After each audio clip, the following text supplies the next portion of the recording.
আজ পৌষ সংক্রান্তি, পিঠেপুলি উৎসব। হরেক ধরনের পিঠে, হরেক ধরনের নাম, হরেক ধরনের স্বাদ। এই প্রসঙ্গে কবি ভবানীপ্রসাদ মজুমদার খুব মজার একটা কবিতা লিখেছেন। কবিতার নামটিও বেশ, পিঠে লজি। পিঠে নিয়ে রিসার্চ করে পতিত পাবন শেঠ।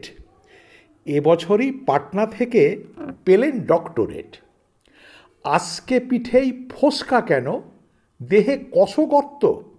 কোথায় পিঠের জন্মভূমি, স্বর্গ নাকি মর্ত? পাটিসাপটার নামটাকে কে করলো আবিষ্কার? কভাজ দিলে ডাইনে বাঁয়ে উঠবে পরিষ্কার। পুলি পিঠের দুই ধারেতে দুটোই কেন লেজ? কোন সে পিঠে দারুণ মিঠে, খেলেই বাড়ে তেজ? কোন পিঠেটা খেলেই ভীষণ বাড়বে মনের জোর? কোন সে পিঠে চিবিয়ে খেতে রাত হয়ে যায় ভোর? কোন সালেতে সরু চুকলির প্রথম প্রচলন? কোন দেশেতে মুগ শিউলির আদর সারাক্ষণ? কোন সে জেলার গোকুল গ্রামের কোন বাড়িতে কবে গোকুল পিঠে সর্বপ্রথম জন্ম নিল ভবে? কষের দুধে কষ পুলি ফুটবে কত ঘন্টা? হিসেব মতো মিলিয়ে নেবে তিথি এবং ঘণ্টা। পুর কিসে হয় পুলি পিঠের কিংবা পাটিসাপটার? পুরটা কখন পুড়তে হবে, বিফোর নাকি আফটার?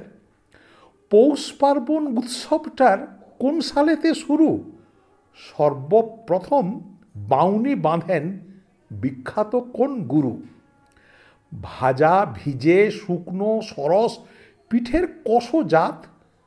ঝালপুলি আর মিষ্টি পুলির মধ্যে কি তফাৎ? হাজার পিঠের হাজার নিয়ম, হাজার রকম স্বাদ। একটু এদিক ওদিক হলেই সব কিছু বরবাদ।